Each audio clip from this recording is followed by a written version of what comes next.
Kapinay ko kami sa bagay tulong-tulong asaro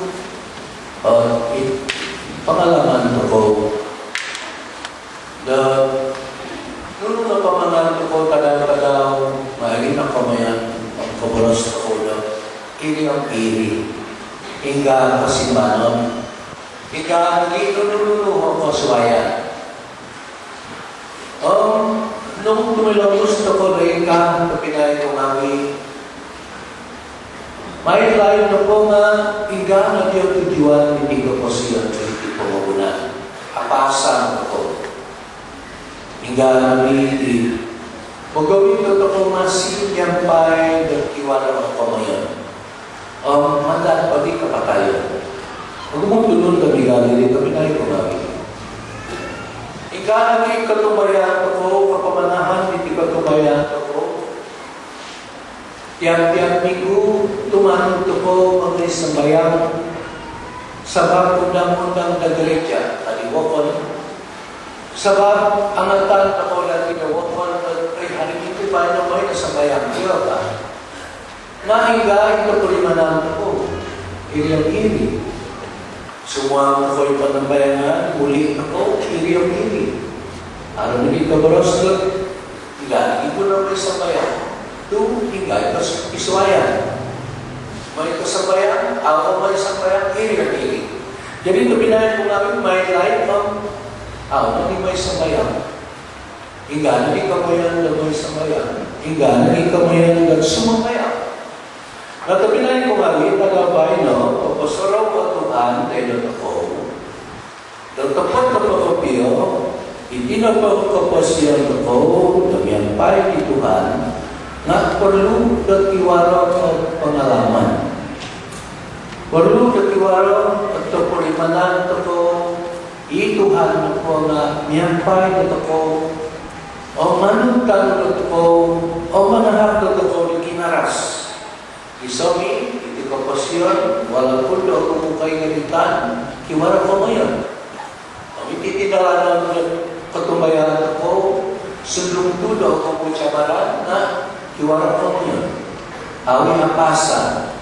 Ya saudara-saudari, kita manusia ini biasanya kalau kita tidak hati-hati, kita terikat dalam gaya hidup orang bilang rutin, ya, ikut saja, begitu saja secara pasif.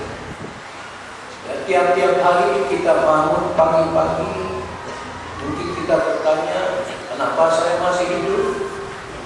Ada juga yang bersyukur kepada Tuhan. Tetapi kalau tidak ada tujuan hidup kita itu, tidak ada artilah hidup kita sepanjang hari. Mungkin kita coba-coba menyibukkan diri kita, tetapi akhirnya kosong juga. Demikian juga dengan perjalanan iman, saudara-saudari. Kalau kita anggap semua peristiwa-peristiwa perjalanan iman tiap hari, tiap minggu ini sebagai biasa-biasa dan rutin, memang tidak ada apa-apa kesan yang dapat kita alami. Dan akhirnya saudara-saudari, itulah sebab orang mengatakan gereja ini membosankan. Agama kita ini Kristen tiada arti. Apa sebab tidak ada arti? Sebenarnya saudara-saudari, apapun yang ada pada kita, semuanya berarti.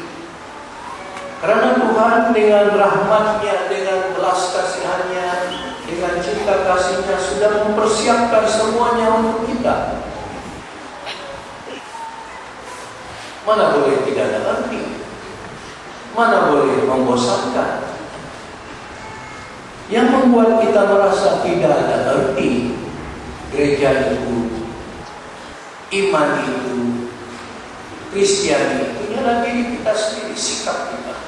Nah itu sebab saudara-saudari firman Tuhan hari ini mau menyadarkan kita. Coba kita lihat satu persatu dari bacaan firman Tuhan hari ini.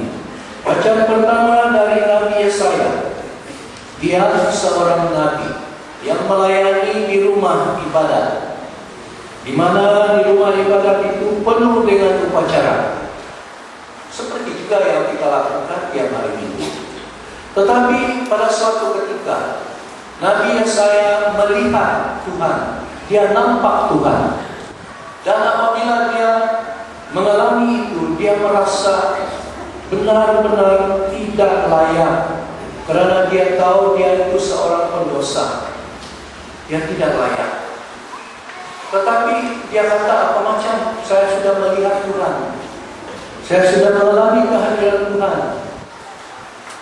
Yesaya lalu ingin mengundur diri karena dia merasa tidak layak, dia berdosa. Tetapi Tuhan sendiri mengutus malaikat untuk membersihkan, untuk memurnikan